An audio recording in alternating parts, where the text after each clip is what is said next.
It is time! Hi everyone! Welcome back to my channel. I am your friendly neighborhood Slytherin Ren. Today we are going to be trying out the Innisfree and Mentos collaboration. I'm actually gagging right now. This is too cute to handle.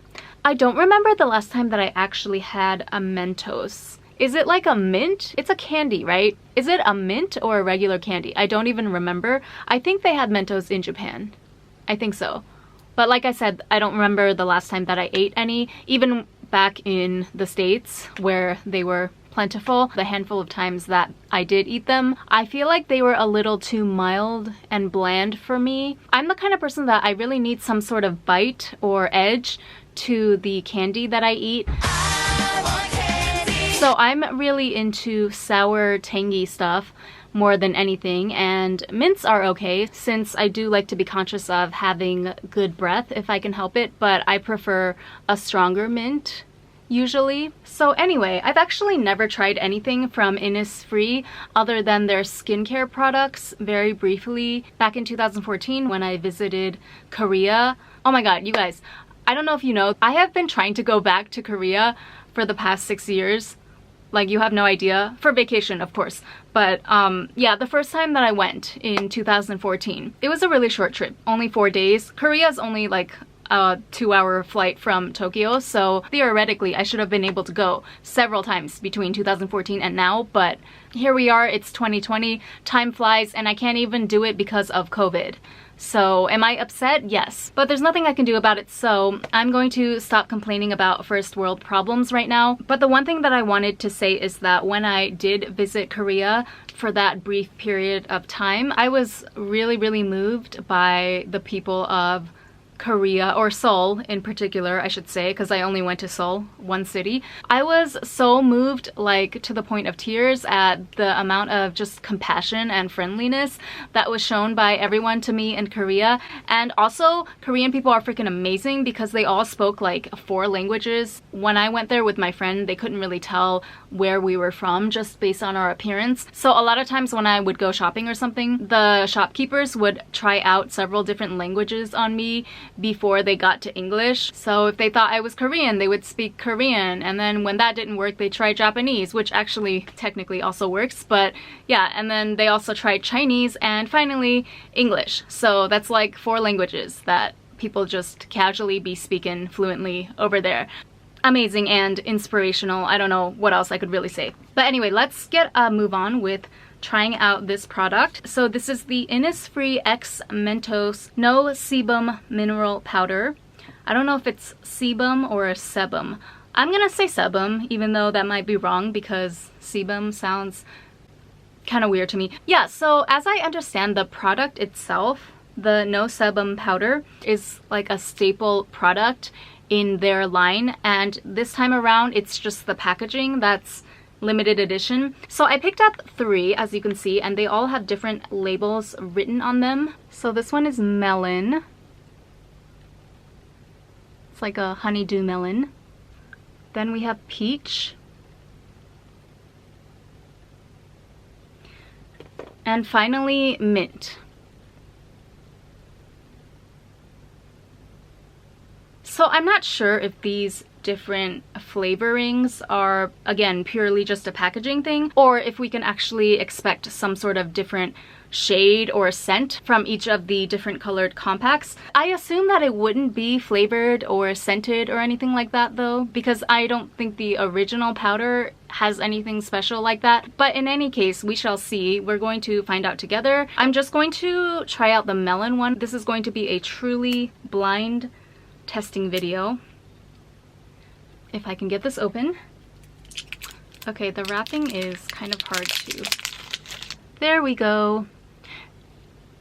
It says do not eat, this is not food at the top here. Somehow I feel like that text is not quite printed largely enough. Like, I don't know, if this got into the hands of a small child, I'm not sure that they would be able to tell immediately that it was not actual Mentos candy. But then I guess once you open it, it is very obvious. So you have a face puff in here, and it has the Innisfree logo when you open it up. But yeah, like if your child got into this, maybe you wouldn't have to worry about them eating it by accident, but you would definitely have to worry about them making a mess out of your powder, right? Okay, so I did take a little sneak peek online before I opened this, and I knew enough that there would be a sifter in here. I'm gonna be honest, which, do you see that? It's like billowing up. So yeah, I'm not the hugest fan of sifter style powder compacts or loose powders in general, just because they do tend to get very messy and they make me very paranoid, especially since I have 2 cats living in a small apartment with me. I don't know, I just have this paranoia that they might get asthma from too much old makeup buildup on the floor or something. I don't know how valid that fear is, but right away I do notice that this has a scent. Crap, I don't know if that's a good thing or a bad thing. On the one hand, it is nice for all of the different flavors to be differentiated by scent, but on the other hand, it's like now I really feel like I need to catch them all, like Pokemon. Okay, so I'm assuming this is supposed to be like translucent. Yeah, I don't think you can really see on camera, but it does definitely still have that white cast that a lot of translucent powders have.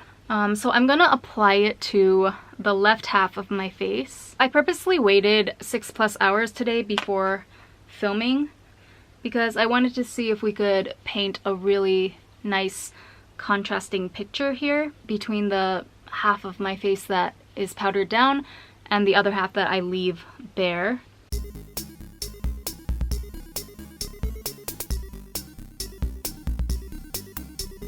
Wow, so that is actually a huge difference, and not only in appearance, but oh god, the side that I powdered feels so smooth and velvety.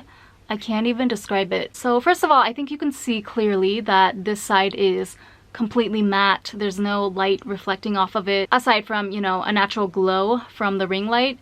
But then when I turn to my right side, you can see clearly the grease that has built up throughout the day, especially up here on my forehead, T-zone area, and yeah, all over. It's like kind of oily and tacky. But wow, my left side, I dare say that feels like a baby's butt. And I'm kind of getting addicted to this melon scent, not gonna lie.